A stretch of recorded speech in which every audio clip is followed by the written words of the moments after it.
Dinosaurs, जो रेंगने वाले जीवों के वंशज थे, लेकिन आकार में बहुत ही बड़े। डायनासोर्स ने पृथ्वी में बहुत ही लंबे समय तक राज किया। करीब 14 करोड़ सालों तक इस धरती पर इन दैत्याकार छिपकलियों का राज था। परंतु उसके बाद क्या हुआ? आखिर ये डायनासोर्स कहाँ विलुप्त हो गए? आखिर वो कौन सी घटना थी जिसने इनका नामो निशान मिटा दिया? इसे जानने के लिए हमें समय में फिर से पीछे जाना होगा। तो आइए चलते हैं आज से 6.5 करोड़ साल पीछे। आज से करीब 6.5 करोड़ साल पहले धरती का मौसम काफी सुहाना था।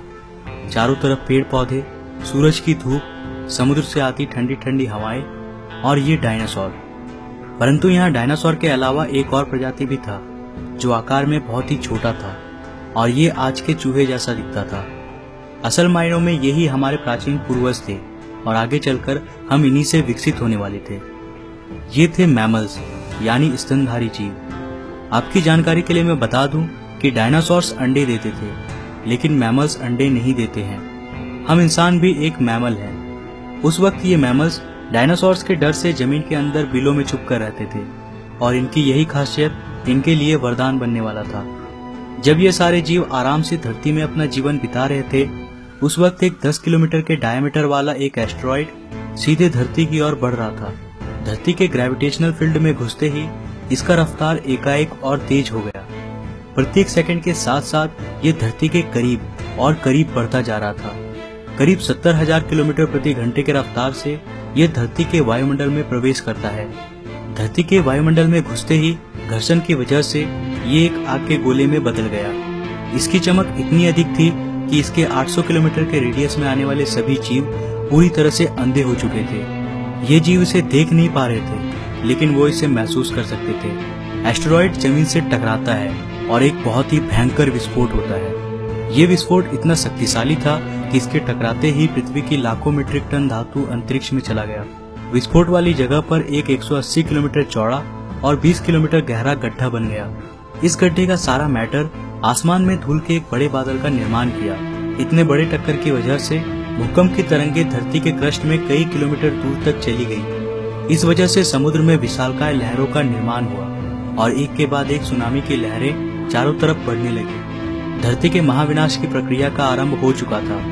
इस विस्फोट में रेडिएशन की मात्रा इतनी बढ़ गई कि इसके 800 किलोमीटर के दायरे में आने वाले सभी जीव जलकर पूरी तरह से राख बन गए। पादपों के अंदर मौजूद सारा जल इस गर्मी के कारण भाप में बदल गया। इस महाविनाश में उड़ने वाले जीव इन जमीनी खतरों से बच गए थे, लेकिन ये तो बस महाप्रलय की शुरुआत थी। विस्फोट की वजह से जो लाखों मीट्रिक टन धूल और पत्थर अंतरिक्ष में गया था, ठीक 40 मिनट बाद वो आग के गोले के रूप में धरती पर बरसने लगे। साथ ही धूल का एक बहुत बड़ा तूफान 20,000 किलोमीटर प्रति घंटे की रफ्तार से मौत लेकर आ रहा था।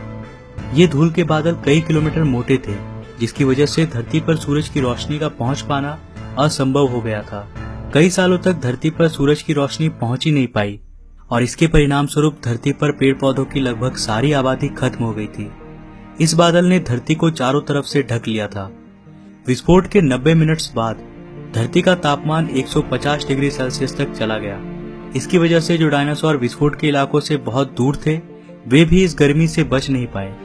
इस महाप्रलय में धरती के कुल 75% आबादी पूरी तरह से साफ हो गई थी, लेकिन यह महाप्रलय किसी के लिए फायदेमंद साबित होने वाला था। डायनासोर का अंत एक नए प्रजाति के लिए सुनहरा अवसर था।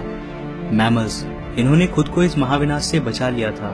अत्यंत गर्मी से बचने के लिए ये जमीन के अंदर रहने लगी और जिंदा रहने के लिए इसने सब कुछ खाना शुरू कर दिया। इन डायनासोर्स के अवशेष आगे चलकर हमें भविष्य में मिलने वाला था, जिससे आज हम इनके अस्तित्व का अनुमान लगा सकते हैं। महाप्रलय के कुछ लाख साल बाद अब धरती पूरी तरह डायनासोर से मुक्त हो चुकी थी और धरती पर एक नई शुरुआत की प्रक्रिया चल रही थी। इस नई दुनिया में हमारे प्राचीन पूर्वज समय के साथ साथ विकसित हो रहे थे।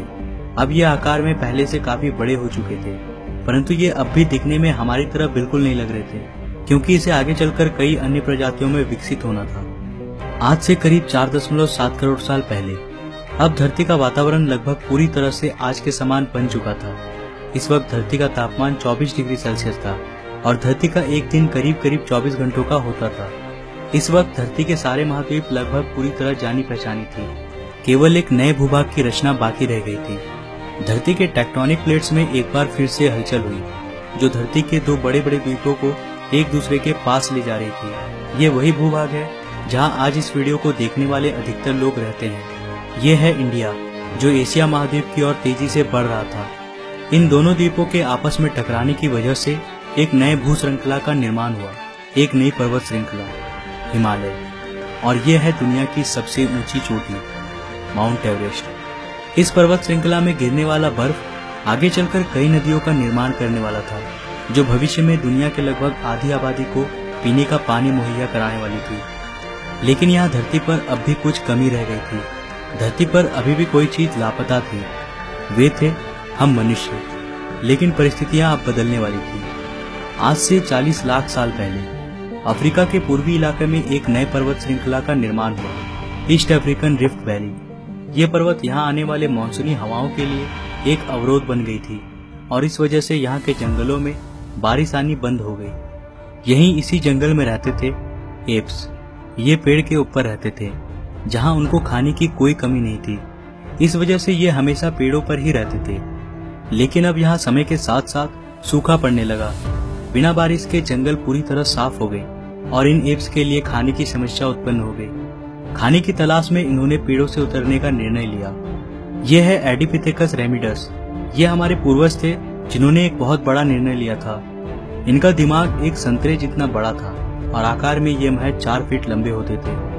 कई हजार सालों के विकास क्रम के बाद हमारे पूर्वज अब 2 पैरों पर चलने लगे। इससे ऊर्जा कम खर्च होती थी और ये चलते हुए भी खा सकते थे। अब इनका दिमाग भी तेजी से बढ़ रहा था। ये धीरे धीरे होशियार बन रहे थे। समय के साथ साथ विकास की प्रक्रिया चलती रही। हमारे पूर्वज धीरे धीरे विकसित होने लगे और इनका दिमाग भी धीरे धीरे बड़ा होने लगा। समय के साथ साथ इन्होंने पत्थरों से हथियार बनाना सीख लिया। अब शिकार करना काफी आसान हो गया था। समय के बीतने के साथ साथ हमारे पूर्वजों ने आग को काबू करना सीख लिया।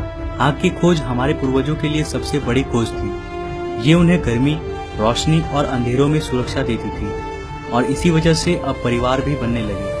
हमारे पूर्वज अब साथ साथ रहने लगे। इससे वे सुरक्षित रहते थे।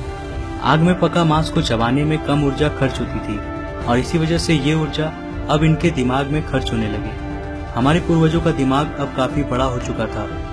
ये थे होमो इरेक्टस, हमारे पूर्वज जो अन्य जानवरों से ज्यादा होशियार थे और मिलजुल कर रहने वाले पहले जीव थे। इन्होंने अपने संदेश को दूसरों तक पहुंचाने के लिए अलग अलग आवाजें निकालनी शुरू की। इससे हमारे पूर्वजों ने भाषा का निर्माण किया, जिसके जरिए हम बातचीत कर सकते थे और ये हमारी सबसे बड़ी उपलब्धि थी। यही वो आखिरी विकास क्रम था जिसके बाद विकसित होकर हम बने। आज से करीब 2 लाख साल पहले कई सालों के विकास क्रम के बाद हमारा अस्तित्व शुरू हुआ।